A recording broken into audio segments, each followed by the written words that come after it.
I remember when the pandemic first hit, not embracing the fear, but rather a bit of excitement about what sort of effect it might have in a much larger and far more important drama that most are largely unaware of.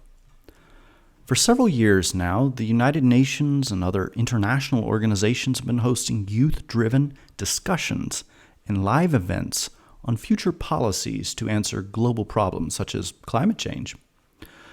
What most folks don't know is that these initiatives are being driven by an ancient religious system we have long expected to return to power.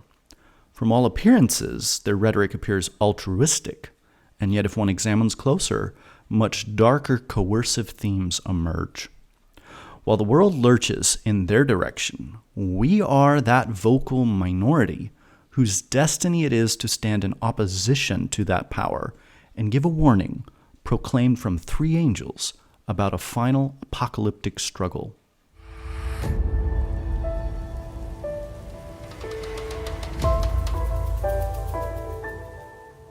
Our world is filled with fake news, false prophets, division, and confusion. Most today are looking at the world through uneducated glasses and not recognizing the larger ideological patterns that are shaping and molding society today. Yet, millennia ago, a real biblical prophet told about a message from three angels that would give the earth one final warning before its destruction. Though there might be 40,000 Christian churches in the world today and 1 million more conspiracy theories, there's only one church who has consistently been expounding what the meaning of those three angels' messages are for our world. It is a church with the most translated female author of all time, and the most translated American author of all time, and who is about to disseminate that warning to 1/7 of the world's population by printing 1 billion copies of a book explaining that final warning. Join me in discovering the importance of what these angels said and why it is so critical for our lives.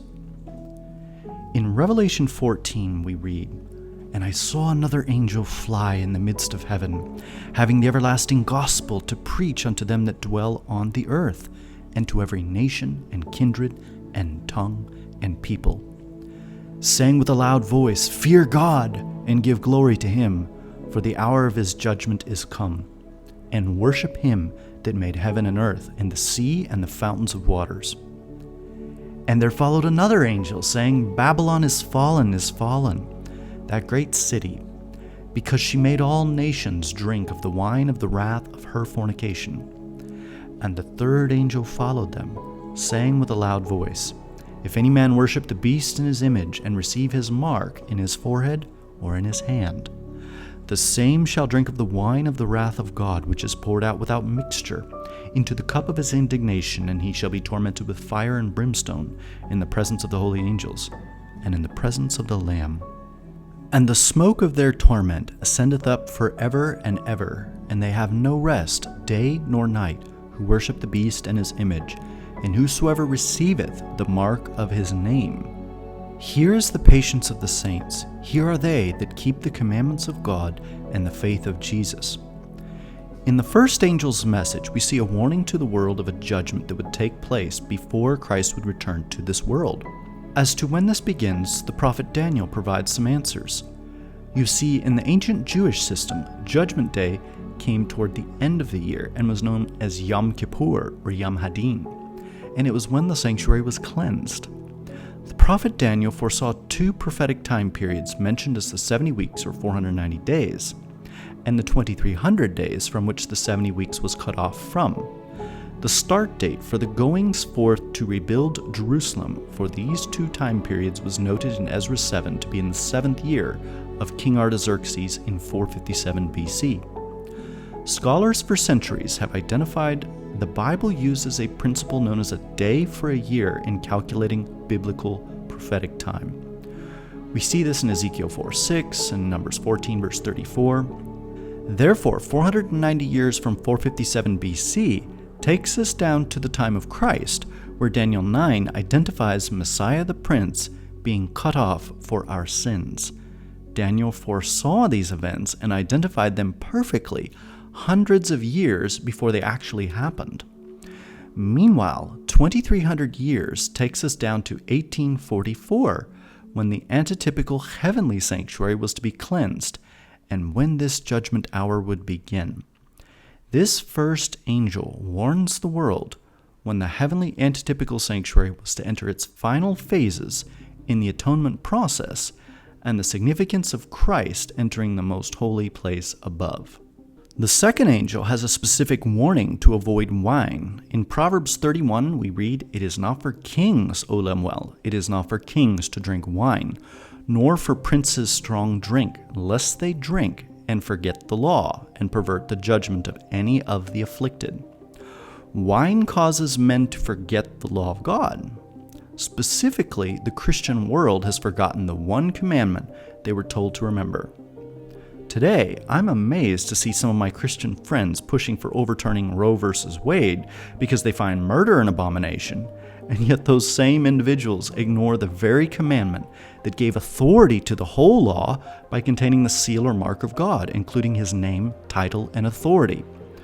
The reason for this is because the entire Christian world has been drinking from the doctrines of a certain beast power that the final angel warns specifically against.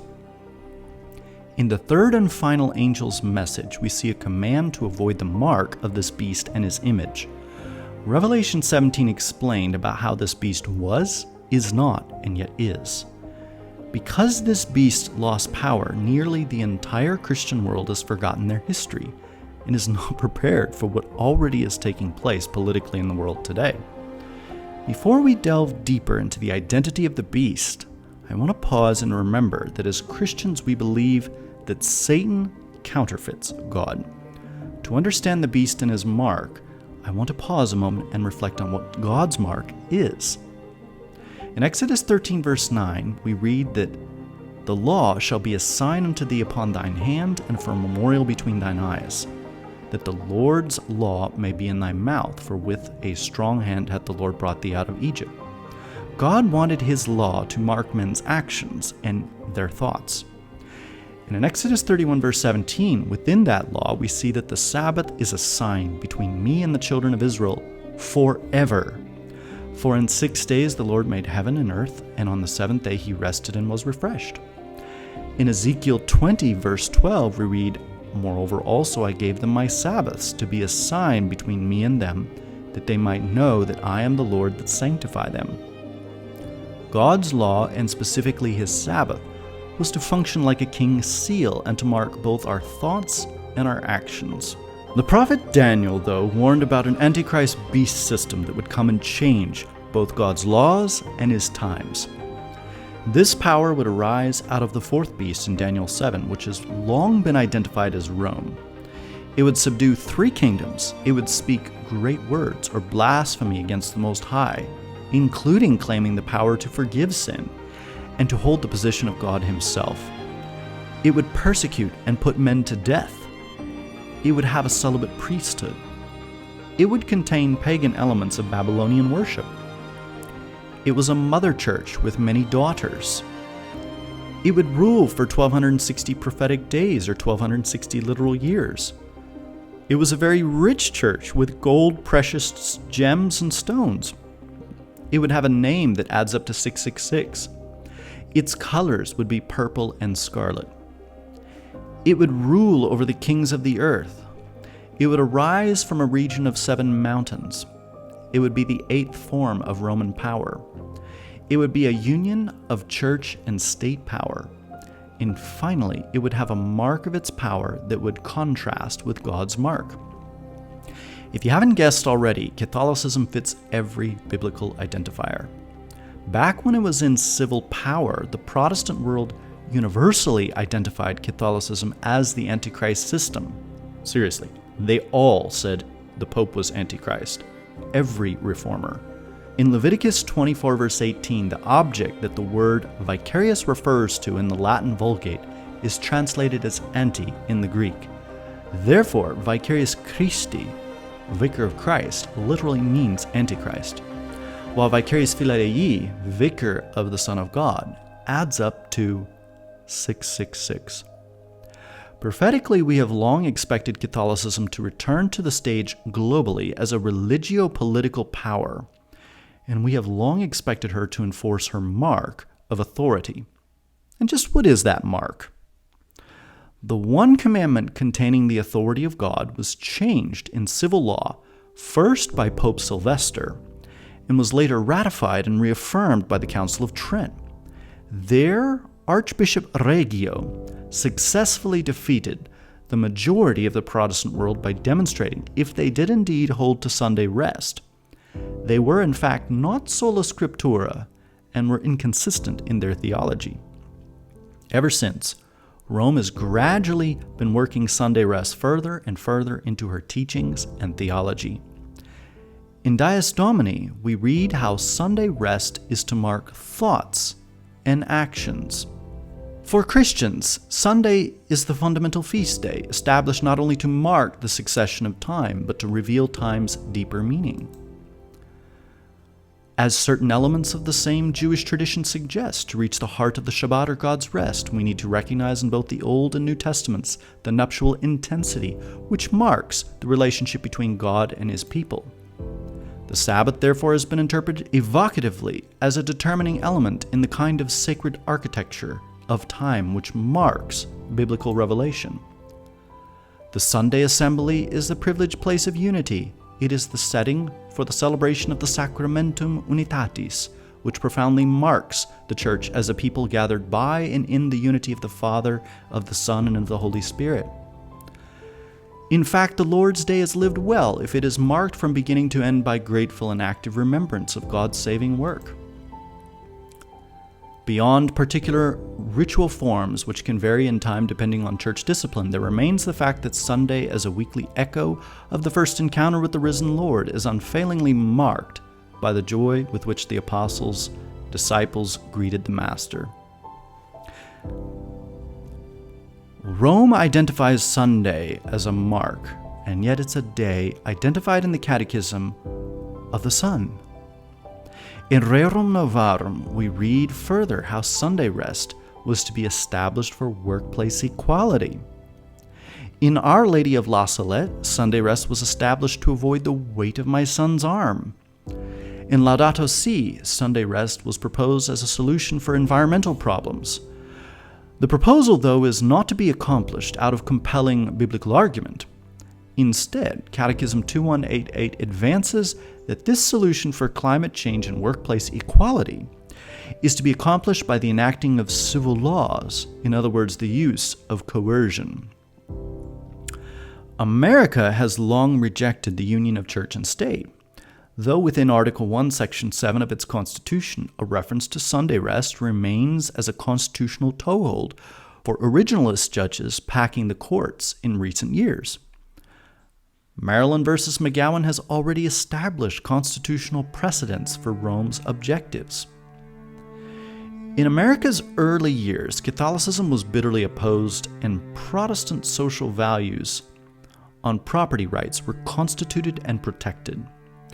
Yet throughout the years, papal encyclicals and political action has undermined these sacred values that once had our nation speaking like a lamb with two horns uncrowned, with both religious and civil liberty.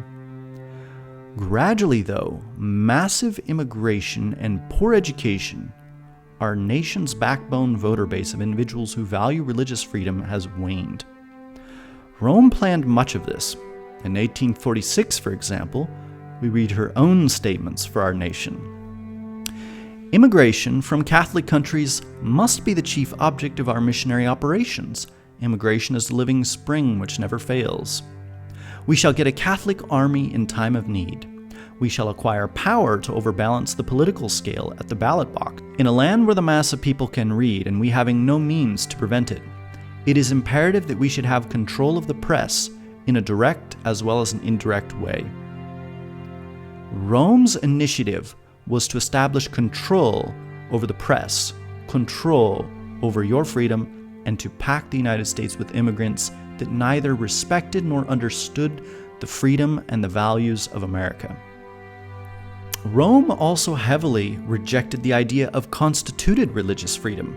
In Quanta Cura, for example, we read, "From which totally false idea of social government they do not fear to foster that erroneous opinion, most fatal in its effects on the Catholic Church and the salvation of souls, called by our predecessor insanity, that liberty of conscience and worship is each man's personal right, which ought to be legally proclaimed and asserted in every rightly constituted society, and that a right resides in the citizens to an absolute liberty, which should be restrained by no authority, whether ecclesiastical or civil, whereby they may be openly and publicly to manifest and declare any of their ideas whatsoever, either by word of mouth, by the press, or in any other way." In fact, Catholics are literally calling religious freedom the snake coiled up under the table, ready to bite.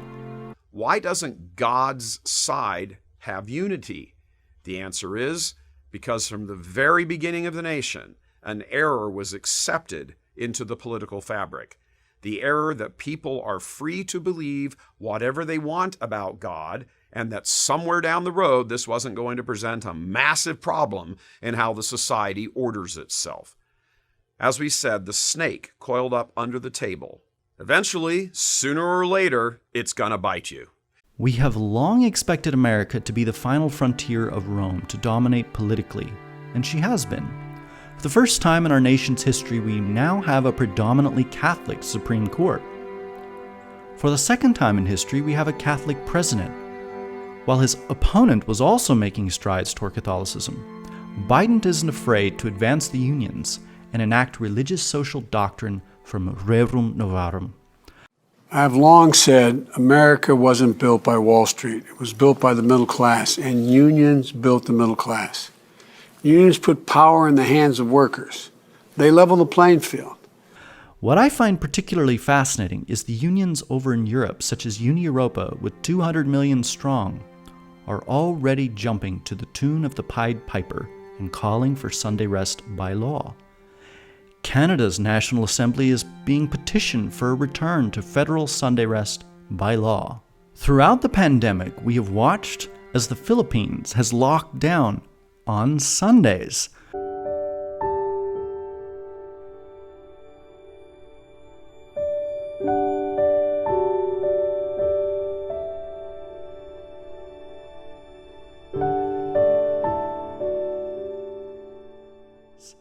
We have watched as Europe has launched Climate Sunday initiatives.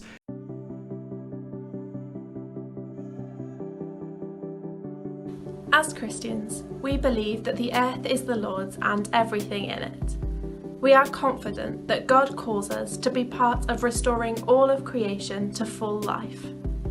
That's why this year, as the UK prepares to host the United Nations Climate Summit COP26, churches across the UK are getting ready to take action through Climate Sunday.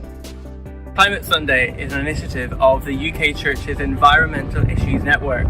We're calling on churches all across the country to get involved in taking action for climate justice.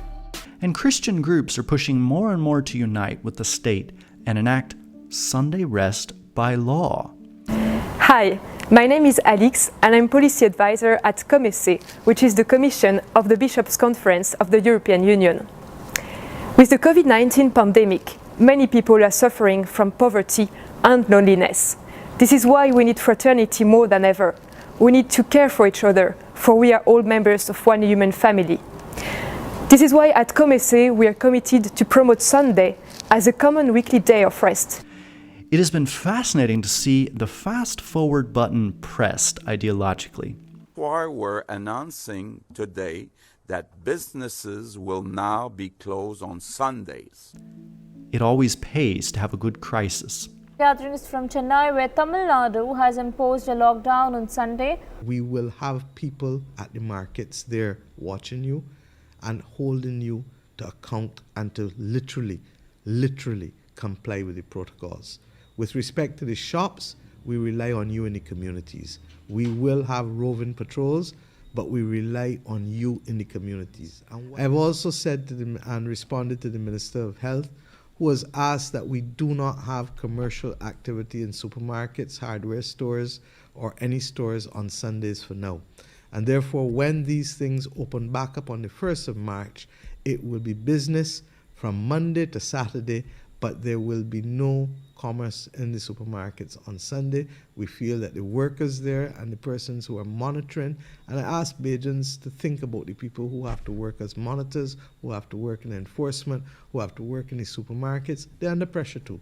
And let them have Sunday as the day of rest while we fight this out, and let us give Sunday as the time to be able to move forward.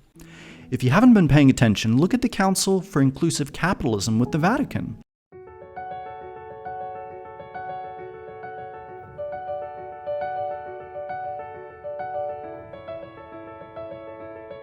È necessario urgente un sistema economico giusto, affidabile e in grado di rispondere alle sfide più radicali che l'umanità e il pianeta si trovano ad affrontare.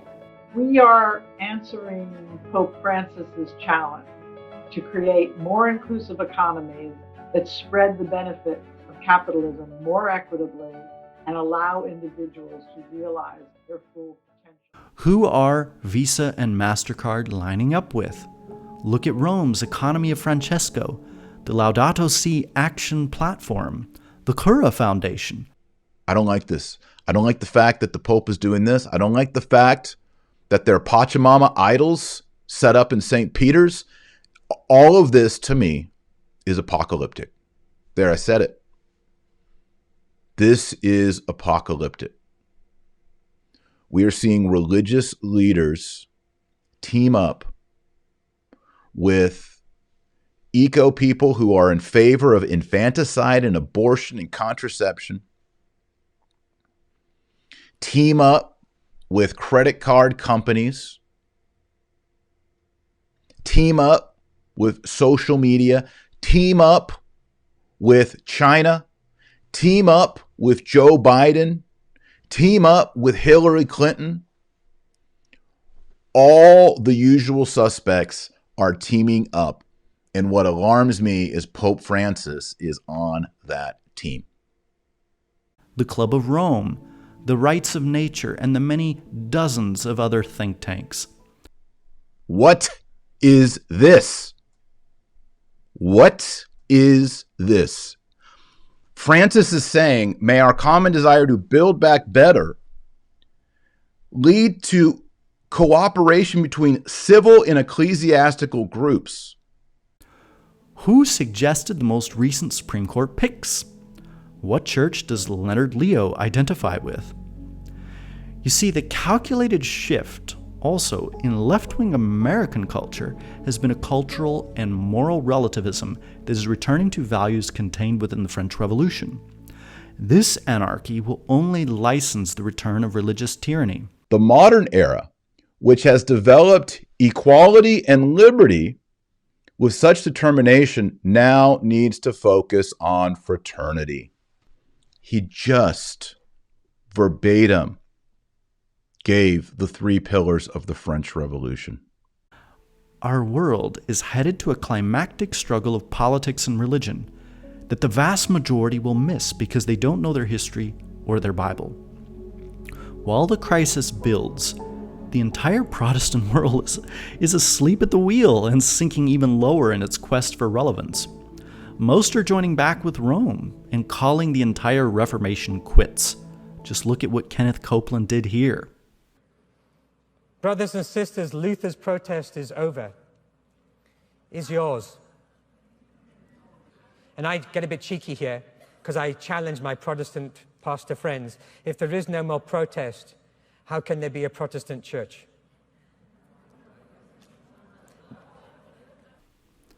Those of us who stand in opposition to the beast believe in standing as ancient Israel did during the Day of Atonement. We believe in keeping the commandments of God, all of them, and keeping the faith of Jesus. Not the faith in Jesus, but the faith of Jesus, and thus having perfect obedience as Christ had. We believe in putting every sin from our lives and preparing for a time when our high priest throws down the censer above. When that event happens, there will be no more mediation for sin. It will be a time to stand either disobedient or obedient before God, clothed in the fine linen, which is the righteousness of saints.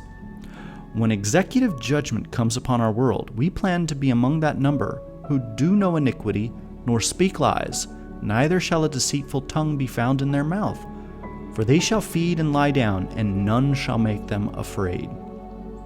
The call of the three angels' messages is one of urgent preparation for when total chaos comes upon our world. It is within a crisis that character is revealed. There are those during that time who will do anything to save their own life, and those who would give their own life to save others. We have long prepared for the climate crisis, and for over 100 years warned others what is coming upon our world. Safety during this time period will not rest on how many guns you own or how much food you have stored up, but is your character right before God? When the ultimate test comes, when civil and ecclesiastical power is once again united, whose side will you be on? One that sacrifices self for obedience to God's law and helping others? Or one who saves self to obey the laws and traditions of men?